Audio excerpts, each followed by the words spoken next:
حضرت ابوبکر صدیق رضی اللہ تعالیٰ عنہ وہ اکیلے تنہا مکہ سے نکل پڑے. یہ حضور پاک صلی اللہ علیہ وسلم کی نبوت کا چھٹا سال ہے. وہ اکیلے مکہ چھوڑ کر جا رہے تھے اس لیے کہ مکہ والے بہت سخت اذیتیں دے رہے تھے, نہ قرآن پڑھنے دیتے تھے, نہ ہی شاعر اسلام پر عمل کی کوئی صورت تھی.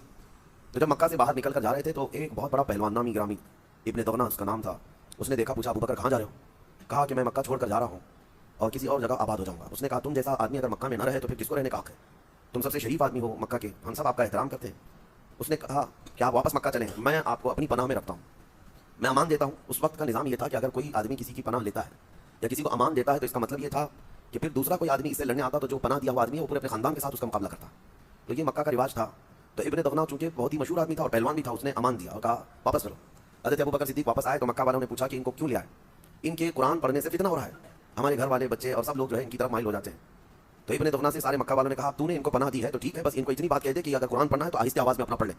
حضرت ابوبکر صدیق سے اس نے کہا کہ سب کچھ معاملات صحیح رہیں گے, آپ جب اپنا قرآن پڑھیں تو آہستہ سے پڑھ لیں. حضرت ابوبکر صدیق رضی اللہ تعالیٰ عنہ اپنے گھر کے باہر بالا خانے میں یا نیچے بیٹھتے اور جب تلاوت شروع کرتے تو تلاوت ہوتے ہوتے آواز بڑھ جاتی تھی, اور جیسے ہی آپ کی آواز بڑھتی آس پاس کے سب لوگ جمع ہو جاتے تھے وہ میٹھا کلام سننے کے لیے. اس میں جذبیت ایسی تھی, کھینچاؤ تھا قرآن کی آیات میں, جو سنتا تھا کھڑا ہو جاتا تھا. پھر بھیڑ لگنے لگ گئی حضرت ابوبکر صدیق کی تلاوت پر. مکہ والوں نے بڑا پریشان کیا. پھر حضرت ابوبکر صدیق کے متعلق ابن دغنہ سے آ کر شکایت کی کہ پھر یہ وہی کام کر رہے ہیں. ابن دغنہ نے دوبارہ کہا کہ ابوبکر اپنی آواز کو پست کر لو, لوگ فتنے میں مبتلا ہیں. تو حضرت ابوبکر صدیق نے بات سن لی. اس کے بعد پھر دوسرا دن آیا, آپ نے جب تلاوت شروع کی تو پھر ویسی بلند آواز ہونے لگی. ابن دغنہ پھر آیا, مکہ والوں نے شکایت کی کیونکہ آپ کی تلاوت سے کوئی نہ کوئی مسلمان ضرور ہوتا, قرآن کی آپ تلاوت کرتے ہو لوگ متاثر ہوتے تھے. اس نے آ کر کہا کہ ابوبکر میں نے اتنی مرتبہ تم سے کہا ہے کہ یہ تمہارے قرآن کی تلاوت سے مکہ والوں میں بڑا عجیب معاملہ ہے. حضرت ابوبکر صدیق نے کہا ابن دغنہ تو اپنی پناہ اپنے پاس رکھ, تیرے امان تیرے پاس رکھ, میں اللہ کی امان میں کافی ہوں.